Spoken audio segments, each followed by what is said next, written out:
In today's video, I show you the Expendable campaign on Frontiers by Second Dynasty.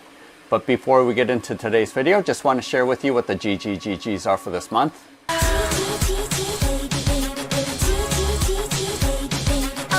Each month, Bob the Beholder picks some of my Patreon supporters to receive gratitude gifts. And for this month of August of 2025, we have 3 PDF copies of the Delian Tomb. We have the Algo Laser Pixie Laser. We have $100 going towards the Flesh and Metal Solar Drift 3 campaign. And finally, we have 5 pledges for this campaign for some of our lucky Patreon supporters. Go ahead and use the link below to go to my Patreon page where you can get in on the chance to be chosen by Bob this upcoming Sunday, August 31st, when he will be making his picks for the month. So I've done a number of videos for Second Dynasty, but all of them are with the ships that I used for Traveler RPG. Go ahead and check out the most recent ship that I did here that can actually be used for this campaign. But this is the first time that I am making terrain, and Ben at Second Dynasty has created a pretty cool system of being able to drop in tiles into this frame.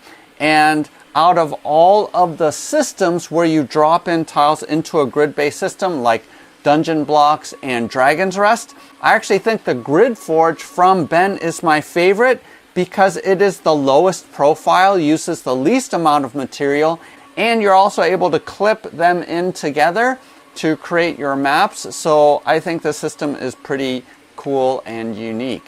And here I have an example of one of the many different files that you're going to be getting from this campaign. And I will be doing a walkthrough of the campaign, so go ahead and use the timestamp below if you want to skip to that.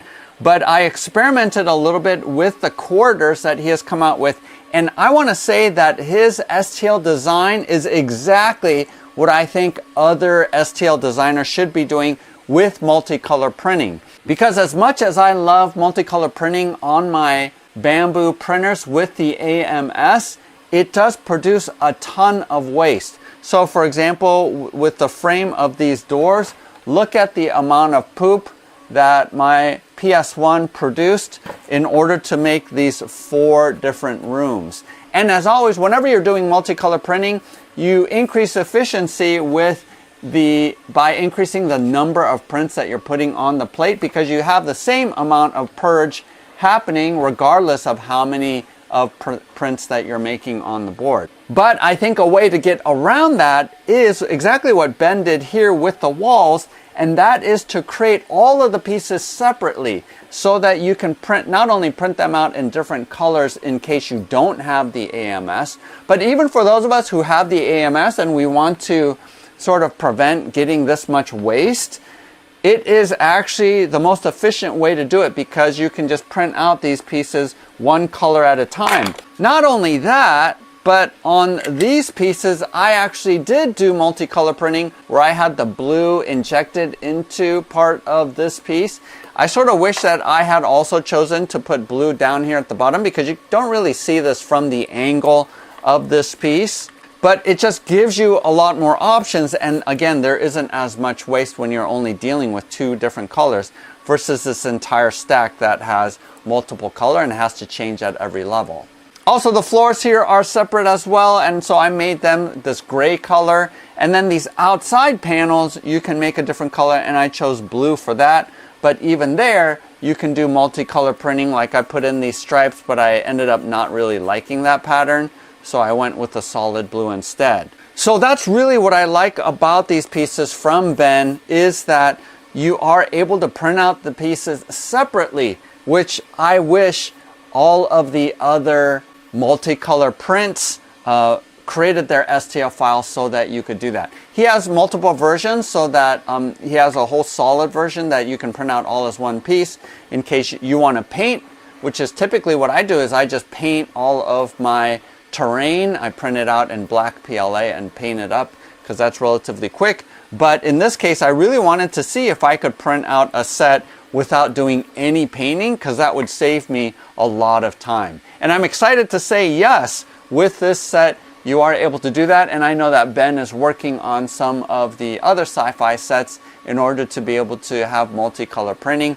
But at least the STL file that he sends to you is a 3MF file, and you can go in there and color in using the Bamboo Studio software to color in the various pieces, and it makes it really easy to do so. And he also provided files that are pre-colored. So for example, these doors, they're pre-colored by him, and I was able to just print these out without doing any modifications.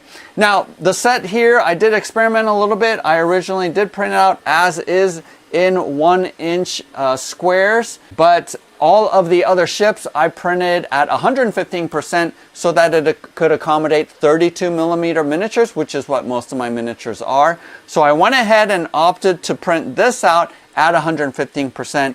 I do like that additional space. I have my Space Marine here in Terminator armor, and it just gives a little bit more space if I want to place Space Hulk in these quarters. So that's up to you whether or not you want to blow it up. Of course, it's going to take up a lot more space.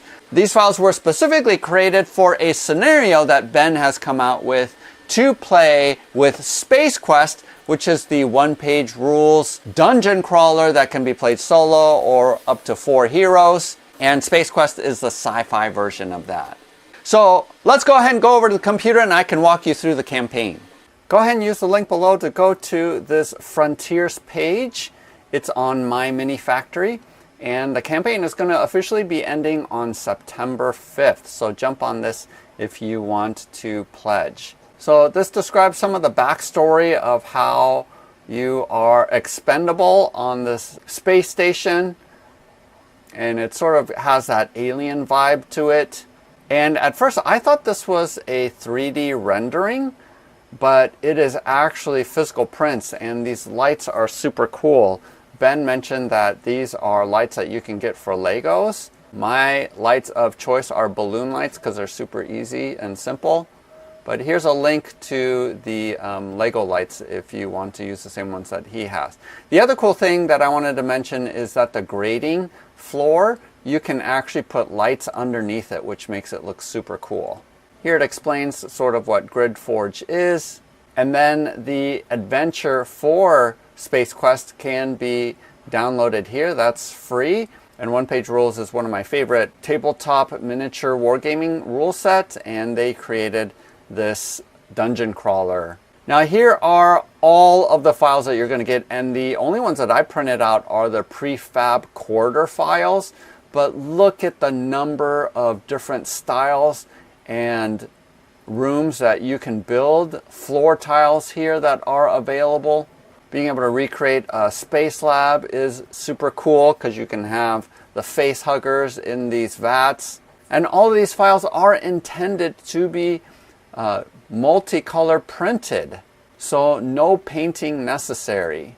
Check out this power plant, that looks super cool. Here's the research lab. And then Ben, I think, has some kind of alien because he's going to be using the set with the One Page Rules, but I think we'll be using the aliens miniatures. There's some outdoor terrain that's available as well. And here are the cryo chambers. And then check out all of these vehicles and spaceships that you're getting, and even miniatures. I've printed out some of their STL files for Traveler RPG.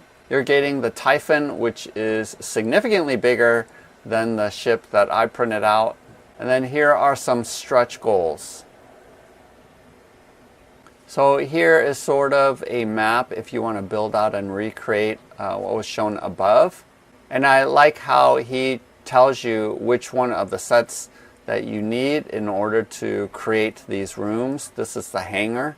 Here's a power plant. I mean, look at all those different colored pieces. I think this is my favorite, the research lab. This looks super cool. I would be interested in recreating these rooms. Let's go ahead and check out the tiers. So you can actually opt to get some of these smaller pledges with just the station, without all of the vehicles or the spaceships or any of that kind of stuff. And then there are individual add-ons if you want to get things piecemeal. But of course, I think getting the entire Expendable collection is the way to go. But if you want to grab something here or there or try it out first before you commit, I think that's fantastic, because you can get this Horizon Hopper for only $6 and try printing it out multicolor like this. So a lot of different options are available for you. And this is the ship that I printed out. Oh look, my video is actually in here. Oh, check out this APC. That looks so awesome. Straight from the movie. And then I can't actually see how much it is because I'm already pledged. But I'm guessing it'll be around $80 US. Again, that's a fantastic deal for all of the files that you're getting. So I think this SciFi set is really good, and with all of the different kind of files that you're going to get from this campaign, I think it's a fantastic deal. So if you've been looking for SciFi set for 3D terrain, I think this is a great time to jump in, because not only are you getting the terrain, but you're also going to be getting some ships. You're going to be getting a lot of scatter terrain as well as vehicles. So this is a great time to jump in on Second Dynasty's campaign, and you can get a lot of that. I've been having a ton of fun with Draw Steel, and this might be the potential set that I'm going to use when Draw Steel comes out with their SciFi version. Go ahead and use the link below to go to my Patreon page, where you can get in on this month's picks from Bob, where you might be able to receive the Expendable Collection pledge and have all of these files for yourself. It only takes $1. Otherwise, happy printing, happy gaming. We'll see you next time.